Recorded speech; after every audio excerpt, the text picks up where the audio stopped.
a few days of lack of sleep, and depending on the test, one night of impaired sleep, people can look on objective cognitive testing like they have a concussion or a TBI. They can look like they're intoxicated on these objective performance tests. So it's just so important that people get good sleep. My name is Dr. Peggy Steinbrunner, and this is my advice. I'm a psychologist, and I did my pre- and postdoctoral training as an active duty Army psychologist.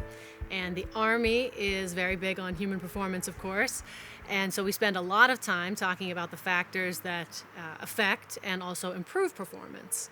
The performance triad is kind of a tagline that the Army has used to indicate the importance of sleeping, eating, and exercise. And the most important of those three, and often the most neglected, as I have found it as a psychologist, is sleep. Sleep is a very pervasive deficit in the United States, especially, also for soldiers and service members.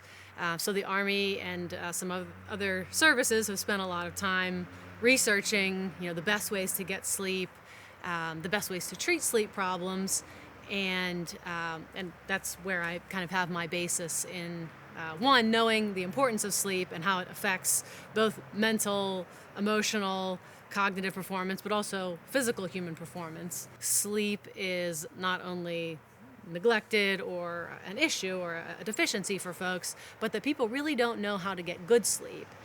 And I think for various reasons, societal and other, we kind of look towards a pill to fix things, and many times that propagates the problems with sleep versus really treating it. And if it does treat it, it's really meant to be a short-term strategy and not a long-term strategy.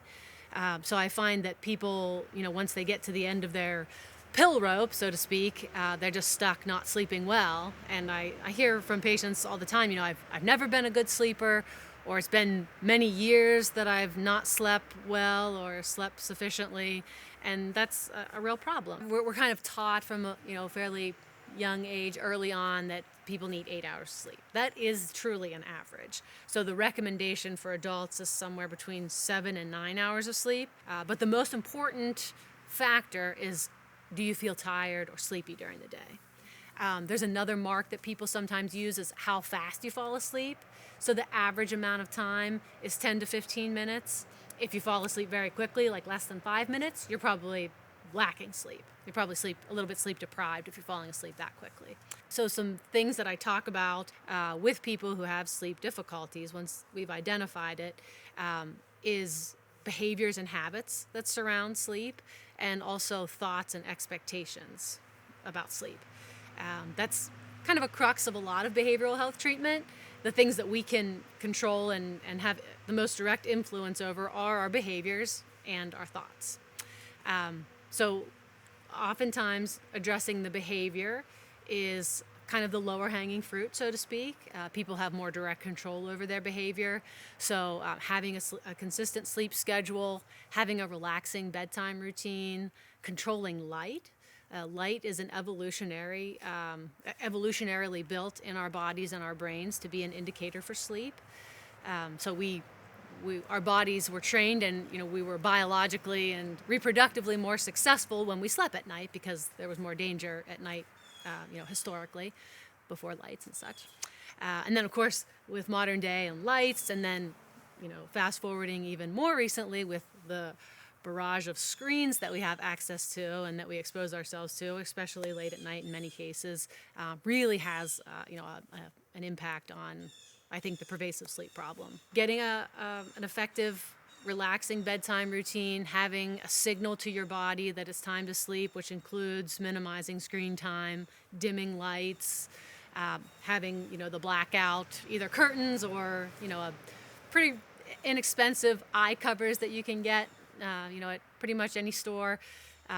Those kind of things are just some basic behaviors that we can do to facilitate the natural process of sleep. So the other aspect of intervention is with cognitions, the thoughts about sleep, struggling when you're in bed, which not only, so being awake in bed is a behavior that we try to discourage because that weakens the stimulus association. But also if you're struggling and stressing in bed, then there's not only a weakened stimulus association with sleep in bed, but you've also now associated bed with distress. So that does the opposite of promoting relaxation and falling asleep. So some interventions from a cognitive perspective are to have accurate and helpful thoughts about sleep, to prepare yourself if there is a topic that you tend to dwell on at night. You can sit down ahead of time, preferably a couple hours before bed, and either jot down the things that you need to remember for tomorrow or the stresses that you think might come up from the day, and just jot them down on kind of, some people call it a worry list, some people call it a to-do list, but if you know you have that kind of habit, trying to work that out well ahead of a relaxing bedtime routine and then hopefully a good night of sleep.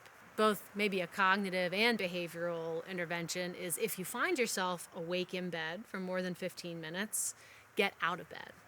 Have something prepared ahead of time that's non-stimulating, so either a kind of a non-stimulating book, something kind of boring. In the Army, I used to tell people to read Army regulations, something that's not going to activate either your mental or your physiology, and then don't go back to bed until you're tired. The suggestions I'm discussing today are part of a structured protocol called CBT for insomnia. And there's a very structured way of going through some of that if folks are very motivated and they want to seek out, a behavioral health professional to take them through those kind of strategies. Exercise is good for sleep, especially if you exercise in the morning. There's literature that suggests that morning exercise has a bigger benefit to sleep than exercise at other times during the day. But I mostly encourage people not to exercise in the evening, or if, again, kind of a dose-dependent response, exercise as early as possible. Now, are there times when my children are in sports and I don't get to run until 7 p.m.? Yes. I try not to make that a habit. I would rather have my run at 7 than not have my run at all. But if you're a person that, is very activated by that, then, you might want to forego the run and try to just get to bed, get a good night of sleep, and then get up early the next day. There's a very strong relationship between sleeping, eating, and exercise. And there's a positive feedback loop when that's going well, and there's a negative feedback loop when that's not going well.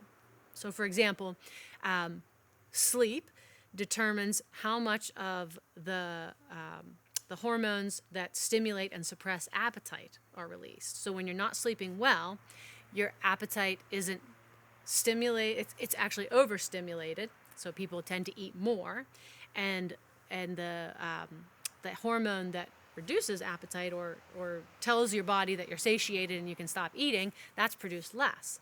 So people who don't sleep well, they tend to eat more, and they tend to eat more unhealthy things like heavy on carbs, heavy on sugar, and that kind of thing. Then of course, if you're eating a lot of carbs and sugar, then with the changes in the glycemic load in the body, that can cause and kind of propagate sleep problems at night. Same goes for exercise. When you're sleeping well, then you have energy and you feel like exercising. If you're not sleeping well, you don't feel like exercising. But if you exercise, and especially early in the morning, it promotes sleep and better sleep, which kind of feeds the system both negatively or positively, whichever way it's going. If I had one wish or take-home point for you, it would be to think about sleep, think about the importance of it, think of how it may be impacting you mentally, physically, or otherwise, and just to attend to how well you're sleeping, and if you need any further assistance, to seek out help.